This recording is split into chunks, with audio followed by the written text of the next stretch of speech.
Good morning everyone. তোমরা সবাই কেমন আছো? আশা করি সকলে খুব ভালো আছো। আমি পৌশালী চলে এসেছি আরেকটা নতুন ব্লগ নিয়ে।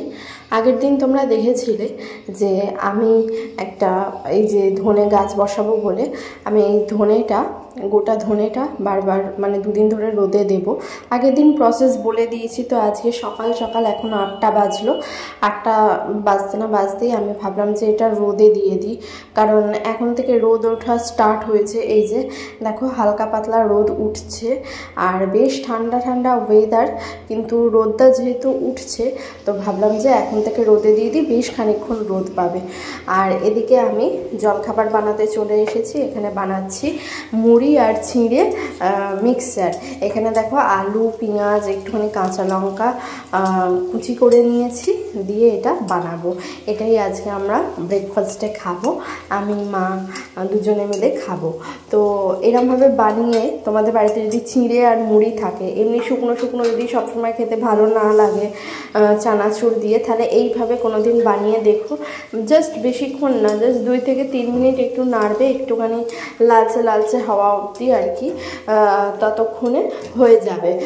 খুব সুন্দর একটা টেস্ট হয়, খুব সুন্দর। একটুখানি চাইলে সামান্য পরিমাণে মানে নুন দিয়ে দেবে, নুন দেওয়াও যায় নাও দেওয়াও যায়, ঠিক আছে। আর একটুখানি সামান্য 1 চুটকি তোমার কি বলে হলুদ দিয়ে দেবে, যাতে হালকা একটা গোল্ডেন লাইট যে কালারটা হয়, গোল্ডেন ব্রাউন যে লাইট কালারটা হয় সেটা চলে আসে, তার জন্য। দেখো আমার কিন্তু ভাজা কমপ্লিট প্রায়। তো চলো এবারে আমি ব্রেকফাস্ট করে নিই, আমি আর মা ব্রেকফাস্ট করে নিয়ে তারপর রান্না বান্না করব। তোমরা কিন্তু আজকে পুরো ব্লগটা দেখতে থাকবে আর অবশ্যই জানাবে যে কেমন লাগলো না লাগলো। তো তোমাদেরকে যতটা পারবো শেয়ার করার চেষ্টা করি আর কি।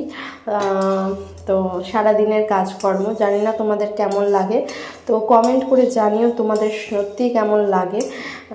তাহলে আরও আগামী দিনে অনেক ভালো ভালো ব্লগ আসতে চলেছে, সেগুলো দেখবে। তো এখন আমি রান্নাঘরে চলে এসেছি রান্না করতে। এখানে আজকে হবে ডিমের ডালনা, ভাত বসিয়ে দিয়েছি, ডিমগুলো ভেজে নিচ্ছি, আলু ভাজা হয়ে গেছে ডিমের ডালনার।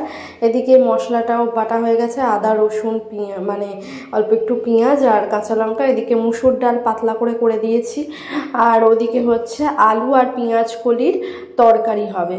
আলু দিয়ে পেঁয়াজ কলি দিয়ে তরকারি, পেঁয়াজ দিয়ে একটু তরকারি করব, বেশ ভালো লাগে। আর অল্প অল্প বেগুন দিয়েছি, কারণ বেগুন একটা গোটা ছিল, তো অল্প একটুখানি বেগুন দিয়ে দিয়েছি, খেতে বেশ ভালো লাগবে তার জন্য। তো এদিকে আমার দেখো ডিমের ঝোলটা করা হয়ে গেছে, এবারে আমি পেঁয়াজ কলিটা করব। এদিকে ভাতও উপর দেওয়া হয়ে গেছে। তো চলো পেঁয়াজ কলির তরকারিটা করে নিই। এখানে দেখো অল্প একটুখানি রেখে দিয়েছি, মশলা বাটাও রেখে দিয়েছি, আদা রসুন পেঁয়াজ বাটাটা রেখে দিয়েছি। তাহলে মশলাটা দিলে বেশ একটুখানি গামাখা হবে, ভালো লাগবে খেতে আর কি। তো চলো এরা করে নিই, দিয়ে রান্নাঘর পরিষ্কার করে তারপর স্নান করতে যাব। স্নান করে এসে আবার আজকে আমি ওই ধনের বীজগুলো আধা ভাঙা করে তারপর 12 ঘন্টা ভিজিয়ে রাখতে হয়, সেই ভিজিয়ে রাখতে হবে। আর বাকি যে ওই পঞ্চশস্যর গাছটা করবো ভেবেছিলাম এক্সপেরিমেন্ট, তো সেটাও করব, সেটাও তোমাদের সাথে দেখাবো। তো এখানে দেখো আগের দিন তোমাদেরকে বলেইছিলাম যে কিভাবে কি করতে হয়, প্রসেসটা ভুলে গিয়ে থাকলে আবারও বলে দিচ্ছি।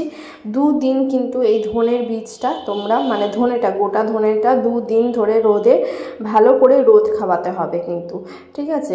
এরকম গোটা গোটা ধনেগুলো একদম 2 দিন ধরে রোদ খাওয়াবে। রোদ খাওয়ানোর পর আজকে আমি যেটা করব সেটা তোমাদেরকে দেখাচ্ছি।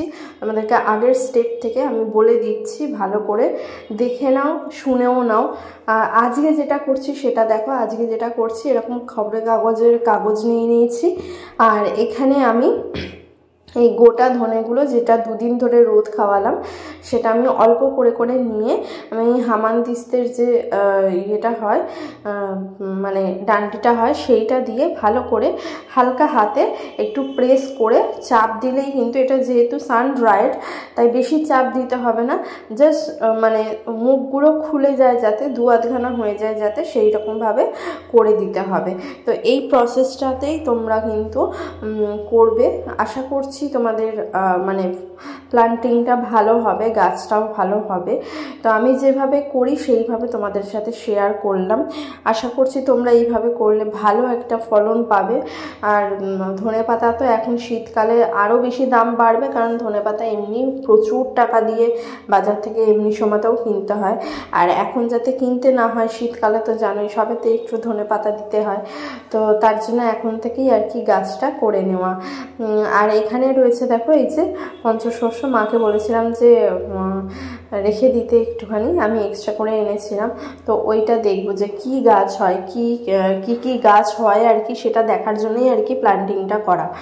তো যাই হোক, চলো আমি এদিকে এই কাজগুলো করে নিই। আর আজকের ব্লগটা তোমাদের কেমন লাগলো সেটা জানাতে কিন্তু কেউ ভুলবে না।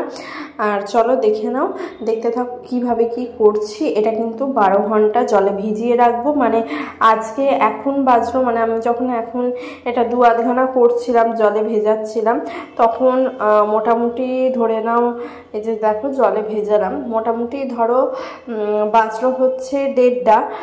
তো পরের দিন মানে আগামীকাল 1:30টার সময়, দুপুর 1:30টার সময় আমি এগুলো মানে টবে বসাবো, বা যে কোনো একটা জায়গায় মাটি দিয়ে মানে বসাবো। তো সেটাও তোমাদের সাথে অন্য আরেকটা ব্লগে শেয়ার করব। আপাতত আমি এই যেটা করছি সেগুলো দেখে নাও। আর এরপর এটা গুঁড়িয়ে নেওয়ার পর, মানে আধা ভাঙা করে নিয়ে জলে ভিজিয়ে রাখার পর, এবারে আমি চলো পঞ্চশস্য যেটা আছে সেইটা আমি প্লান্টিং করব। তার জন্য বিরিয়ানির যে বলগুলো থাকে না, বিরিয়ানি খেয়ে আমরা যে প্লাস্টিকের বাটিগুলো অনেক সময় বিক্রি করে দিই বা ফেলে দিই, আমি সেটা করিনি। তো ওই বিরিয়ানির যে বক্সগুলো দেয়, সেখানে দেখো আমি হালকা একটুখানি কাঁটা চামচ গরম করে এখানে জল বেরোনোর জন্য একটা ছোট্ট 2টো ছিদ্র করে দিয়েছি, যাতে জলটা এক্সেসিভ জল না হয়ে যায়, জল বেরোনোর জায়গা থাকে, যাতে গাছ যখন হবে তখন আর কি ব্রিদিং নেওয়ার সুবিধা হয় তার। তো তার জন্য তো এখানে পর্যাপ্ত পরিমাণ মাটি দিয়ে, সার মাটি দিয়ে আমি এটা বসাবো। তো তোমরা দেখতে থাকো আর আমাকে অবশ্যই জানাবে আজকের ব্লগটা কেমন লাগলো। চলো আমি আর তোমাদের সাথে কথা বলছি না, তোমরা পুরো ব্লগটা দেখে নিয়ে আমাকে অবশ্যই জানিও কেমন লাগলো। আর ভালো লাগলো অবশ্যই লাইক, শেয়ার অ্যান্ড সাবস্ক্রাইব অবশ্যই করবে। পাশে থাকা বেল নোটিফিকেশনটা অবশ্যই অল বাটনে প্রেস করে দিও। টাটা।